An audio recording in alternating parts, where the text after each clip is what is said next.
إن الحمد لله نحمده ونستعينه ونستغفره ونعوذ بالله من شرور أنفسنا ومن سيئات أعمالنا من يهده الله فلا مضل له ومن يضلل فلا هادي له وأشهد أن لا إله إلا الله وحده لا شريك له وأشهد أن محمدا عبده ورسوله صلى الله عليه وعلى آله وصحبه وسلم.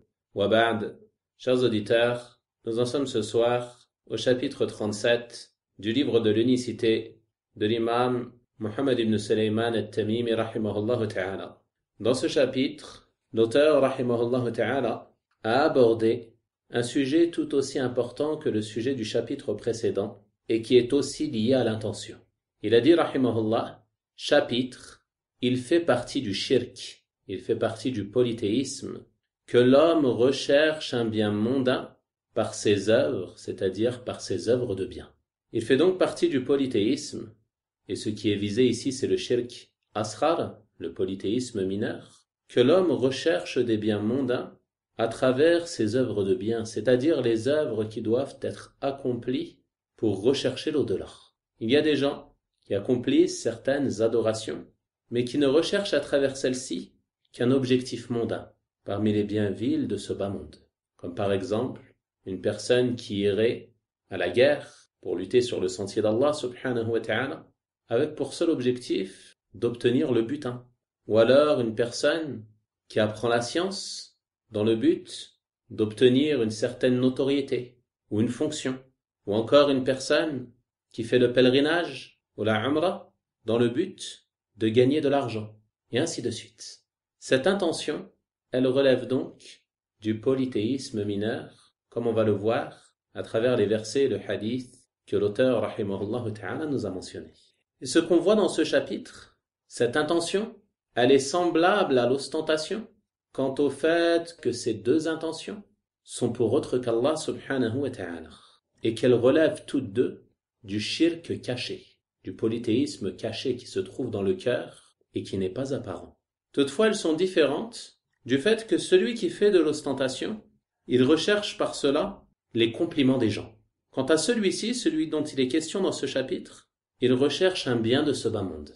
Mais bien que leurs intentions soient différentes, ils sont tous les deux perdants auprès d'Allah subhanahu wa ta'ala, car ils y ont tous deux donné des associés dans leur intention, en recherchant à travers leurs œuvres autre que le visage d'Allah subhanahu wa ta'ala. Le cheikh rahimahullah ta'ala, il a commencé par mentionner les versets 15 et 16 de Surat Hud, dans lesquels Allah subhanahu wa ta'ala a dit Man kana yuridu al-hayata ad-dunya wa zinataha nuwaffi ilayhim a'malahum fiha wa hum fiha la yubkhasun أولئك الذين ليس لهم في الآخرة إلا النار وحبط ما صنعوا فيها وباطل ما كانوا يعملون. Ceux qui veulent la vie présente avec sa parure, nous les rétribuerons pleinement pour leurs actions dans ce bas monde, sans que rien ne leur en soit diminué.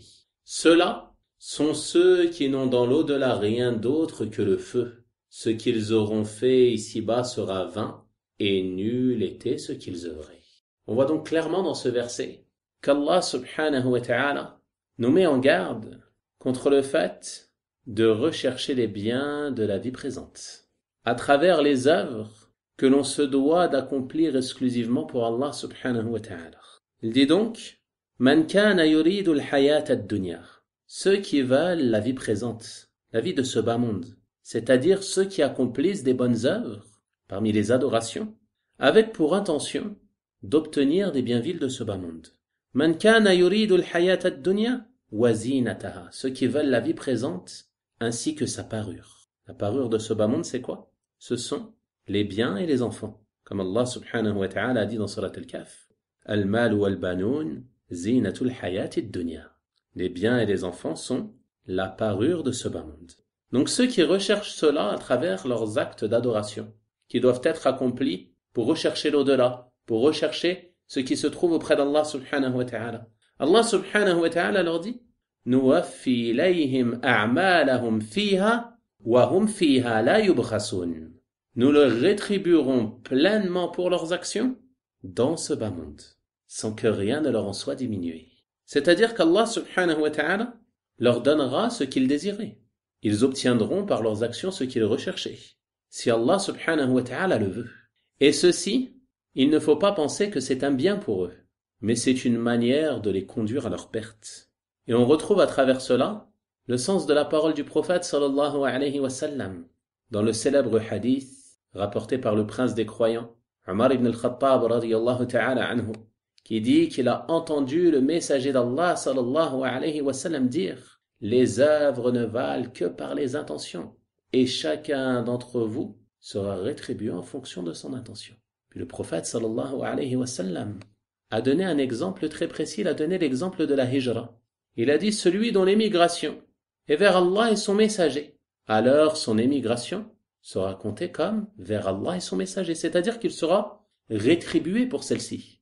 Mais celui dont l'émigration est pour un bien de ce bas monde qu'il souhaite obtenir, ou une femme qu'il souhaite épouser, alors son émigration sera comptée vers ce pourquoi il a émigré. Il n'aura aucune rétribution pour celle-ci. Et il en est de même pour l'ensemble des œuvres de bien. À partir du moment où l'intention de la personne est d'obtenir un bien de ce bas monde, alors elle sera rétribuée comme telle. Celui qui apprend le Coran avec pour seul objectif d'être salarié en tant qu'imam, alors il atteindra son but si Allah le veut. Mais dans l'au-delà, il ne sera pas rétribué pour cela. De la même manière, celui qui apprend la science pour pouvoir devenir enseignant, non pas dans le but de propager la religion d'Allah subhanahu wa ta'ala, mais car le métier d'enseignant est bien rémunéré. Alors celui-ci également, il atteindra peut-être son but. Il aura ce qu'il désirait ici-bas, mais il sera rétribué en fonction de cela. Et il n'aura aucune récompense auprès d'Allah subhanahu wa ta'ala si telle est son intention. Tu dois donc prendre garde à ce que tes adorations ne soient vouées qu'à Allah subhanahu wa ta'ala. Et à travers celles-ci, tu ne dois pas avoir comme objectif d'atteindre des biens mondains parmi les biens vils de ce bas monde. Et celui dont telle est l'intention, en plus d'être privé de toute bonne rétribution dans l'au-delà, il se peut qu'il n'obtienne même pas ce qu'il désirait dans ce bas monde.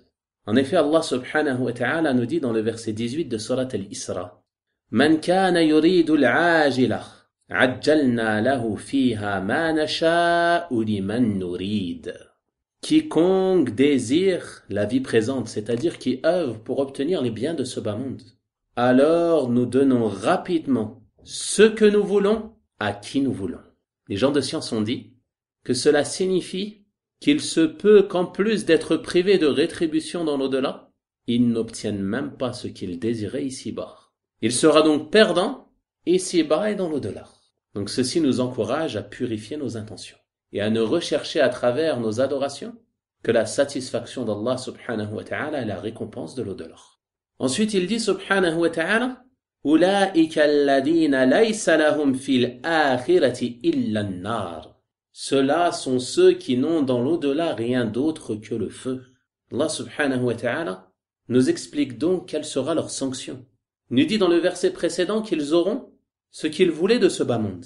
Mais dans l'au-delà, ils seront privés de la récompense. Parce qu'ils ne recherchaient pas par leurs adorations la satisfaction d'Allah subhanahu wa ta'ala. Ils ne recherchaient pas l'au-delà. Ils ont voulu la vie présente, ils ont eu la vie présente. Celui qui émigre pour un bien de ce bas monde, qui émigre pour se marier, peut-être qu'il atteindra ce but. Mais si telle est son intention, il n'aura aucune récompense dans l'au-delà. Car dans l'au-delà, ne sera rétribué en bien que celui qui était sincère, qui accomplissait ses adorations pour Allah subhanahu wa ta'ala, qui recherchait à travers celle-ci la satisfaction d'Allah subhanahu wa ta'ala et sa récompense dans l'au-delà. Comme Allah subhanahu wa ta'ala dit dans le verset 19 de Surat al-Isra, وَمَنْ أَرَادَ الْآخِرَةَ وَسَعَى لَهَا سَعْيَهَا وَهُوَ مُؤْمِنٌ فَأُولَئِكَ كَانَ سَعْيُهُمْ مَشْكُورًا. Et ceux qui recherchent l'au-delà et fournissent les efforts qui y mènent, c'est-à-dire qu'ils accomplissent des bonnes œuvres, des œuvres qu'ils vouent exclusivement à Allah subhanahu wa ta'ala et dans lesquelles ils se conforment à la sunna du messager d'Allah sallallahu alayhi wa sallam. Ceux qui recherchent l'au-delà et fournissent les efforts qui y mènent, tout en étant croyants, car celui qui n'est pas croyant, qui est mécréant, aucune œuvre n'est acceptée de lui. Donc ceux qui sont croyants et qui font les efforts nécessaires pour atteindre la récompense de l'au-delà, Allah subhanahu wa ta'ala nous dit فَأُولَٰئِكَ كَانَ سَعْيُهُمْ مَشْكُورًا. Alors l'effort de cela sera reconnu. Ils auront leur pleine récompense auprès d'Allah subhanahu wa ta'ala. Quant à ceux qui ont voulu le bas monde, Allah subhanahu wa ta'ala nous dit وَحَبِطَ مَا صَنَعُوا فِيهَا. Et ce qu'ils auront fait ici-bas sera vain, c'est-à-dire dans l'au-delà, les œuvres qu'ils ont accomplies pour cette dunya, elles seront vaines, ils ne seront pas récompensés pour celle-ci. وَبَاطِلٌ مَا كَانُوا يَعْمَلُونَ. Et nul était ce qu'ils œuvraient. Leurs œuvres dans ce bas monde, elles étaient nulles. Ce n'étaient pas des œuvres correctes et justes, et c'est pour cela qu'elles seront vaines dans l'au-delà, et qu'ils n'en auront aucune récompense. On voit donc à travers ces versets une mise en garde évidente contre le fait de rechercher les biens de ce bas monde à travers l'accomplissement des œuvres qui ne doivent être accomplies que pour rechercher l'au-delà. Et ce car cela relève du polythéisme. C'est du polythéisme dans l'intention, du polythéisme qui est caché. Et c'est pour cela que l'auteur, rahimahullah ta'ala, a mentionné ces versets dans ce chapitre, et qu'il a mentionné ce chapitre dans Kitab al-Tawhid. Car cette intention, elle s'oppose à la perfection du Tawhid. Celui qui œuvre pour ce bas monde, qui ne recherche pas l'au-delà, alors il n'y a pas de doute que celui-ci, son Tawhid est affaibli, car il a commis du polythéisme mineur. Certes, il ne sort pas de la religion de l'islam, mais il est en grand danger, et il lui incombe de se repentir, de se réformer et de purifier ses intentions. On voit également à travers ces versets que le fait qu'Allah subhanahu wa ta'ala accorde des biens de ce bas monde à certaines personnes, cela ne signifie pas qu'il est satisfait d'elles. Car Allah subhanahu wa ta'ala donne de ce bas monde aux croyants comme aux mécréants. Car ce bas monde, il ne vaut pas auprès d'Allah subhanahu wa ta'ala ne serait-ce que l'aile d'un moustique. Et si ce bas monde avait une valeur, alors Allah subhanahu wa ta'ala n'aurait rien accordé aux mécréants, ne serait-ce qu'une gorgée d'eau. Donc le fait qu'une personne soit comblée de nombreux bienfaits parmi les bienfaits mondains, qu'il soit riche, en bonne santé, qu'il ait une multitude de biens matériels en abondance, ceci ne signifie pas qu'Allah subhanahu wa ta'ala est satisfait de lui. Au contraire, il se peut même qu'il fasse partie de ceux les plus détestés par Allah subhanahu wa ta'ala. Et inversement, le fait qu'une personne soit privée des biens de ce bas monde, qu'une personne soit pauvre, dans la difficulté, cela ne signifie pas qu'Allah subhanahu wa ta'ala n'est pas satisfait d'elle. Car le croyant, il se peut qu'il soit éprouvé par cela dans ce bas monde, qu'il n'ait pas beaucoup de biens, pas beaucoup de richesses, mais qu'il fasse partie des serviteurs les plus aimés d'Allah subhanahu wa ta'ala. Donc les biens de ce bas monde, ce n'est pas une chose qui nous permet de savoir si Allah subhanahu wa ta'ala est satisfait d'une personne ou non. Et on voit également dans ces versets un bénéfice très important, qui est que ce que l'on doit prendre en considération, ce n'est pas seulement l'apparence de nos œuvres, mais ce qui est pris en considération, c'est l'intention que l'on a lorsque l'on accomplit ses œuvres. Si l'intention est bonne, qu'elle est sincère pour Allah subhanahu wa ta'ala, alors cette œuvre est une œuvre pieuse, incha'Allah ta'ala, à condition bien sûr qu'elle soit conforme à la sunna du messager d'Allah sallallahu alayhi wa sallam. Mais si l'intention est mauvaise, qu'elle n'est pas vouée exclusivement à Allah subhanahu wa ta'ala, que la personne n'est pas sincère, alors son œuvre est rejetée, même si en apparence c'est une œuvre pieuse, même s'il s'est conformé à tout ce qu'a légiféré le messager d'Allah sallallahu alayhi wa sallam en apparence. À partir du moment où son intention est mauvaise, son œuvre n'est pas bonne. Donc tu ne dois pas t'arrêter aux apparences. Bien sûr, il est important que tu te conformes à la sunna, car cela est une condition d'acceptation de tes œuvres. Mais tu dois également donner une grande importance à ton intention, et à ce qu'elle soit vouée exclusivement à Allah subhanahu wa ta'ala.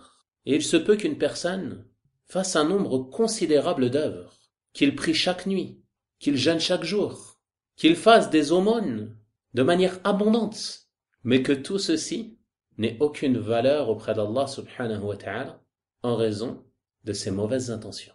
Et inversement, il se peut qu'une personne fasse un minimum d'œuvres en accomplissant ses obligations et en ajoutant à cela certaines œuvres qu'il accomplisse sincèrement pour Allah subhanahu wa ta'ala.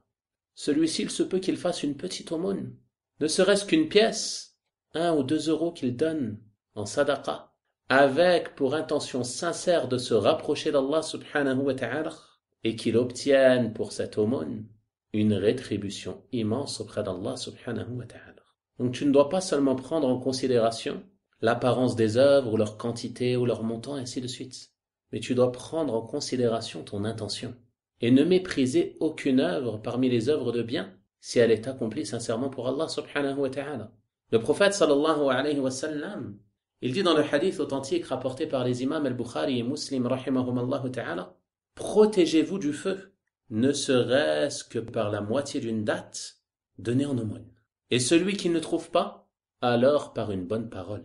L'œuvre qui est sincère pour Allah subhanahu wa ta'ala, aussi minime soit-elle, elle est immense auprès d'Allah subhanahu wa ta'ala. Et inversement, il se peut que l'œuvre soit grande en apparence, mais que son bénéfice soit moindre, ou qu'elle n'ait aucun bénéfice et que la personne n'en tire aucun profit auprès d'Allah subhanahu wa ta'ala en raison de quoi? En raison de sa mauvaise intention. Médite à ce sujet sur la parole du prophète sallallahu alayhi wa sallam, qui nous dit dans un hadith rapporté par l'imam Muslim rahimahullah ta'ala, Allah ne regarde pas vos apparences et vos biens, mais il ne regarde que vos cœurs et vos œuvres. Allah subhanahu wa ta'ala, ce qu'il regarde, ce n'est pas nos apparences ou nos richesses, mais il regarde nos cœurs. Est-ce que nos intentions sont bonnes? Il regarde nos œuvres. Et c'est cela qui est pris en considération auprès d'Allah subhanahu wa ta'ala. Et en fonction de cela, tu seras rétribué. Donc ceci est un point important à retenir, que ce n'est pas seulement l'apparence de l'œuvre qu'il faut prendre en considération, mais toujours se rappeler que c'est en fonction de ton intention que tu seras rétribué pour cette œuvre. Les actes ne valent que par leurs intentions, et chacun d'entre vous sera rétribué en fonction de son intention. Ensuite, le cheikh rahimahullah ta'ala a mentionné un hadith à ce sujet, il a dit, et dans l'authentique, c'est-à-dire ici l'authentique de l'imam al-Bukhari rahimahullah ta'ala, d'après Abu Huraira radiyallahu ta'ala anhu, le messager d'Allah sallallahu alayhi wa sallam a dit que périsse le serviteur du dinar, c'est-à-dire les pièces d'or, que périsse le serviteur du dirham, les pièces d'argent, que périsse le serviteur de l'étoffe, des beaux vêtements. Le prophète sallallahu alayhi wa sallam, il invoque ici contre ces personnes et les qualifie de serviteurs de ces biens de ce bas monde, les beaux vêtements, l'or, l'argent et autres choses semblables. Il les qualifie donc de serviteurs à ces choses. Pourquoi? Car ils œuvrent pour les obtenir, au point de devenir esclaves et serviteurs de ces choses, serviteurs de l'argent, serviteurs des biens vils de ce bas monde, et ce en raison de la place qu'occupe la dunya dans leur cœur. Ce qui est visé par le prophète sallallahu alayhi wa sallam dans ce hadith, ce sont ceux dont les œuvres ont pour objectif les biens de ce bas monde. Ils œuvrent pour obtenir de l'or, pour obtenir de l'argent, pour obtenir de beaux vêtements, pour obtenir d'autres choses semblables comme une belle maison, une belle voiture et ainsi de suite, au point de devenir un serviteur de cette dunya. Le prophète sallallahu alayhi wa sallam les a qualifiés dans ce hadith de serviteurs, abd, et il invoque contre eux en disant qu'ils périssent. Ceci est donc une menace sévère de la part du prophète sallallahu alayhi wa sallam contre le fait de rechercher les biens vils de ce bas monde à travers tes œuvres, afin de ne pas devenir un serviteur de l'argent, un serviteur de ce bas monde, mais tu te dois d'être un serviteur d'Allah subhanahu wa ta'ala, en recherchant à travers tes œuvres la satisfaction et la récompense d'Allah subhanahu wa ta'ala. C'est ainsi que se doit d'être le croyant, et non pas sans cesse chercher à obtenir les biens de ce bas monde, à courir après eux, à sacrifier sa religion au profit de ce bas monde. La chose la plus capitale que tu possèdes, c'est ta religion. Et comme l'ont dit certains parmi les pieux prédécesseurs, rahimahumullah ta'ala, si tu dois mettre en péril une chose, ne mets pas en péril ta religion, car c'est la chose la plus capitale que tu possèdes, la plus importante. Donc comment faire prévaloir les biens vils de ce bas monde à ta religion et à la récompense éternelle qui est promise aux pieux dans l'au-delà. Ensuite, le prophète sallallahu alayhi wa sallam, il nous a donné les caractéristiques de ce serviteur de l'or et de l'argent.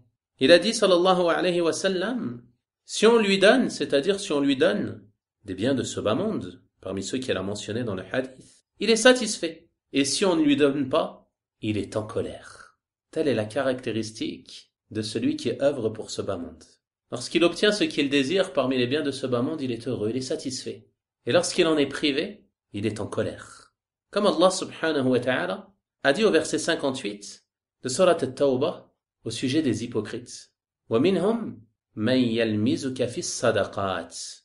Et parmi eux, parmi les hypocrites, il y en a qui te critiquent au sujet des aumônes.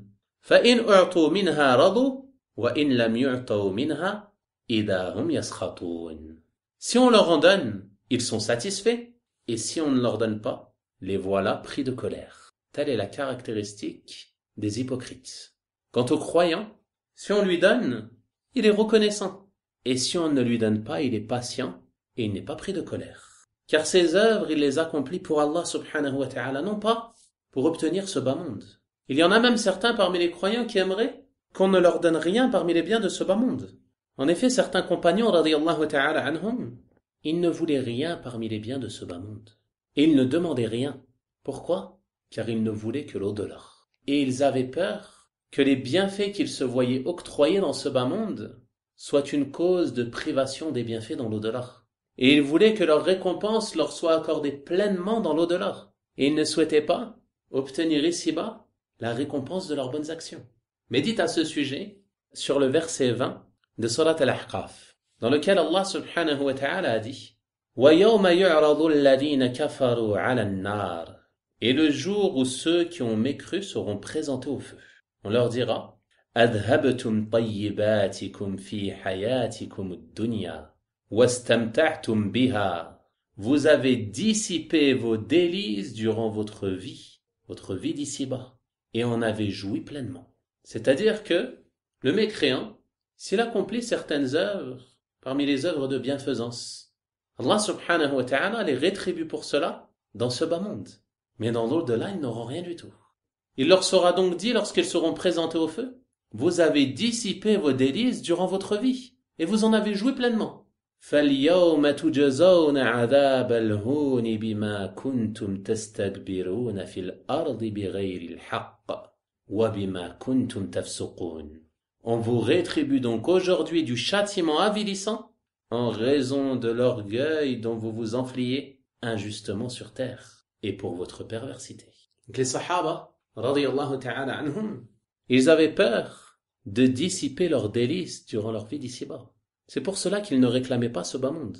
Mais si on leur donnait, sans qu'ils le recherchent, sans qu'ils le convoitent, sans qu'ils le réclament, alors ils prenaient ce qui leur était accordé. Et c'est ainsi que doit être le croyant. Si on lui donne, il est reconnaissant, et si on ne lui donne pas, il patiente. Et il espère sa récompense auprès d'Allah subhanahu wa ta'ala. Cela lui est égal qu'il obtienne des biens parmi les biens de ce bas monde ou non. Car il sait que, aussi pauvre soit-il, cela ne diminue en rien de la récompense de ses œuvres auprès d'Allah subhanahu wa ta'ala. Donc il patiente sur cette situation. Il n'est pas pris de colère, contrairement à celui qui est un serviteur de ce bas monde. S'il en est privé, il sera en colère. Et si on lui donne, il sera satisfait, comme il est venu dans ce hadith. Et c'est pour cela que l'auteur, rahimahullah ta'ala, l'a mentionné dans ce chapitre. Car le prophète, sallallahu alayhi wa sallam, les a qualifiés comme étant des serviteurs de ces choses. Alors que ce sont des croyants, ce sont des musulmans. Mais, à partir du moment où ils ont accompli certaines œuvres, en recherchant ces biens parmi les biens vils de ce bas monde, ils sont alors devenus serviteurs de ces choses qu'ils recherchaient. Et cette servitude, elle relève du polythéisme, c'est-à-dire du polythéisme mineur. Cela ne fait pas sortir de l'islam, mais cela affaiblit son tawhid, affaiblit sa foi, et le rend coupable d'un grave péché auprès d'Allah, subhanahu wa ta'ala. Ensuite, le prophète, sallallahu alayhi wa sallam, il continue d'invoquer contre lui et il dit qu'il périsse et qu'il rechute. C'est-à-dire à chaque fois qu'il approche de la guérison, que la maladie revienne à lui. Puis il dit, sallallahu alayhi wa sallam, et s'il est piqué, qu'il ne puisse pas extraire l'épine. Il invoque pour lui pour qu'il soit atteint d'une faiblesse de sorte à ce que si une épine se plante dans sa main ou dans son pied, il ne puisse pas l'extraire. Et ce en guise de sanction, en raison du fait qu'il œuvre pour ce bas monde. Ensuite, le prophète sallallahu alayhi wa sallam nous a montré la différence entre celui-ci et celui qui œuvre pour l'au-delà. Et il a dit sallallahu alayhi wa sallam, Touba, à un serviteur qui saisit le harnais de son cheval dans le sentier d'Allah subhanahu wa ta'ala. Touba, les gens de science ont mentionné que c'est un nom du paradis ou alors le nom d'un arbre au paradis. Le prophète sallallahu alayhi wa sallam, il invoque en faveur de la personne qu'il va mentionner pour qu'il fasse partie des gens du paradis. Il dit Touba à un serviteur qui saisit le harnais de son cheval sur le sentier d'Allah subhanahu wa ta'ala. C'est-à-dire celui qui se tient prêt à lutter sur le sentier d'Allah subhanahu wa ta'ala. Car il aime lutter sur le sentier de son Seigneur. Il ne recherche pas le repos et les biens de ce bas monde, mais il recherche ce qu'il y a auprès d'Allah subhanahu wa ta'ala. Alors, il n'attend que l'occasion de pouvoir œuvrer. Ensuite, le prophète sallallahu alayhi wa sallam nous le décrit en disant « les cheveux ébouriffés et les pieds pleins de poussière ». Ceci est donc la première des caractéristiques de celui qui lutte sur le sentier d'Allah subhanahu wa ta'ala. Là, les cheveux ébouriffés, les pieds pleins de poussière, il ne tient pas compte de son apparence, mais il est préoccupé par ce qui est bien plus noble que cela. Ensuite, il dit sallallahu alayhi wa sallam, si on le place dans la garde, alors il est dans la garde. Et si on le place à l'arrière des troupes, alors il est à l'arrière des troupes. Si le chef de l'armée ou les détenteurs de l'autorité le place à une fonction au sein de l'armée, cela lui est égal. Il obéit à son ordre et ne cherche pas à avoir une place plus aisée ou plus reposante qu'une autre, mais il se place là où on lui a ordonné, car il sait que quelle que soit la place à laquelle il se trouve, son intention sera toujours la même et c'est d'obtenir la satisfaction d'Allah subhanahu wa ta'ala. Il ne cherche pas à se mettre en avant. Même si on le place à l'arrière des troupes, il est satisfait. Ensuite, le prophète sallallahu alayhi wa sallam nous dit toujours à son sujet, s'il demande une permission, on ne lui donne pas. Et s'il intercède en faveur de quelqu'un, son intercession n'est pas acceptée. Qu'est-ce que cela signifie? S'il demande une permission, on ne lui donne pas. Et s'il intercède en faveur de quelqu'un, on n'accepte pas son intercession. Cela signifie qu'il n'est pas connu parmi les gens. Il n'a pas cherché à se mettre en avant, il n'aime pas cela. Il n'aime pas les compliments, il n'aime pas les éloges. Au contraire, il veille à rester discret, car il œuvre pour Allah subhanahu wa ta'ala. Et étant donné qu'il n'est pas connu, qu'il n'a pas de notoriété, alors, s'il demande une permission, elle ne lui sera pas accordée. Et s'il intercède, son intercession ne sera pas acceptée, c'est-à-dire, il n'est pas connu des gouverneurs, il n'est pas connu des gens importants. Donc, il n'a pas la capacité de pouvoir servir d'intermédiaire entre les gens dans ce bas monde. Mais ceci ne lui nuit en rien auprès d'Allah subhanahu wa ta'ala. Car ce qui lui importe, c'est d'obtenir la satisfaction d'Allah subhanahu wa ta'ala. Et il a la ferme conviction qu'Allah le voit, qu'Allah sait qui il est, qu'Allah subhanahu wa ta'ala sait parfaitement ce qu'il œuvre, et qu'Allah subhanahu wa ta'ala sait parfaitement quelles sont ses intentions. Donc, cela ne lui nuit en rien de ne pas être connu parmi les gens. On voit donc dans ce hadith que le prophète sallallahu alayhi wa sallam a décrit ce croyant en résumé par 4 caractéristiques. La première est qu'il est toujours prêt pour lutter sur le sentier d'Allah subhanahu wa ta'ala car il désire cela. La deuxième est qu'il ne passe pas son temps à se préoccuper de son apparence, de sa coiffure, de ses cheveux ou autres, mais il se préoccupe des œuvres qui le rapprochent d'Allah subhanahu wa ta'ala. La troisième caractéristique, c'est que cela lui est égal, l'œuvre qui lui est confiée. Peu importe qu'il soit à l'avant ou à l'arrière des troupes, car il œuvre pour Allah subhanahu wa ta'ala. Il n'œuvre pas pour se montrer, ou pour qu'on le voie, ou pour qu'on dise qu'il est courageux ou autre, mais il œuvre pour obtenir la satisfaction d'Allah subhanahu wa ta'ala. Et la quatrième caractéristique, c'est qu'il n'est pas connu auprès des gens à grande notoriété, comme les dirigeants, les détenteurs de l'autorité, et ainsi de suite. Et c'est pour cela que, s'il demande la permission d'entrer auprès d'eux, on ne lui accordera pas. Et s'il intercède, son intercession ne sera pas acceptée. Il ne peut pas servir d'intermédiaire étant donné qu'il est inconnu auprès des gens. Et on voit à travers cela le mérite de ne pas se mettre en avant et d'être discret, notamment dans l'accomplissement de tes œuvres de bien. On voit donc à travers ce hadith ce que l'auteur, rahimahullah ta'ala, a voulu nous démontrer et qui est que le musulman se doit de ne rechercher à travers ses œuvres que le visage d'Allah subhanahu wa ta'ala. Et tu ne dois pas te préoccuper des choses de ce bas monde que tu pourrais obtenir. Mais tu œuvres sincèrement et exclusivement pour Allah subhanahu wa ta'ala. Si les biens de ce bas monde te sont octroyés, alors tu es reconnaissant envers Allah subhanahu wa ta'ala. Et si tu en es privé, alors tu fais preuve de patience et espères la récompense qu'il y a auprès d'Allah subhanahu wa ta'ala. Et tu prends garde à ne pas être de ceux que le prophète sallallahu alayhi wa sallam a qualifiés comme étant des serviteurs de l'or et de l'argent. Ceux qui ont fait prévaloir les biens de ce bas monde au point d'en devenir les esclaves, wal-'iyadhu billah. Et comme on a dit, ceci relève du polythéisme mineur, qui ne fait pas sortir le croyant de la religion, mais pour lequel il se trouve en grand danger, et on demande à Allah subhanahu wa ta'ala de nous en préserver. Avant de terminer ce chapitre, j'aimerais juste attirer votre attention sur un point très important, afin qu'il n'y ait pas de confusion. Le fait que le musulman ne doit pas rechercher les biens de ce bas monde à travers ses œuvres qu'il accomplit pour Allah subhanahu wa ta'ala. Ceci signifie que son intention, cela doit être d'obtenir la récompense de l'au-delà. Mais dans certaines situations, il n'y a aucune gêne à ce qu'il tire des bénéfices mondains de certaines actions, comme c'est le cas de l'imam qui est salarié dans une mosquée afin de pouvoir se tenir disponible pour diriger les 5 prières aux musulmans. Et il n'y a pas de gêne en cela, incha'Allah ta'ala. Son objectif, lorsqu'il prie, c'est de prier pour Allah subhanahu wa ta'ala. Quant à celui dont l'objectif est le salaire, alors c'est de celui-ci dont il est question dans ce chapitre. Et il en est de même concernant les enseignants de Coran, et ainsi de suite parmi les choses que l'on accomplit par recherche de la satisfaction d'Allah subhanahu wa ta'ala. Celui dont l'intention est sincère, alors il n'y a pas de gêne en cela, incha'Allah ta'ala. Mais celui dont les bénéfices mondains sont l'intention première, alors celui-ci est en danger, et il tombe ainsi dans le polythéisme mineur en raison de sa mauvaise intention. Ceci est un point important à préciser, afin qu'après la lecture de ce chapitre, certaines personnes n'aillent pas accuser certains de nos frères et sœurs qui obtiennent parfois, pour certaines de leurs œuvres, un salaire qui leur permet de pouvoir se libérer et consacrer leur temps aux musulmans. Il faut donc prendre garde, lorsque l'on étudie ce genre de chapitres, à ne pas chercher à les mettre en application sur autre que soi-même. Mais lorsque tu lis ces textes, cela est une mise en garde pour ta propre personne en priorité. L'objectif premier est de te corriger, et non pas d'aller inspecter les œuvres de tes frères et sœurs. Car comme on a dit, le polythéisme dont il est question ici, c'est un polythéisme dans l'intention.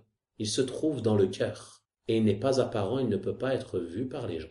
On a donc terminé avec ce chapitre. Demandons qu'à Allah subhanahu wa ta'ala de nous faire profiter de ce que l'on a dit et écouter. Je demande à Allah subhanahu wa ta'ala de faire de cette assise une preuve pour nous et non pas contre nous au jour de sa rencontre. Wa sallillahumma wa sallim wa barik ala nabiyyina Muhammad wa ala alihi wa sahabatihi ajma'in walhamdulillahi rabbil alamin wa barakallahu fikum.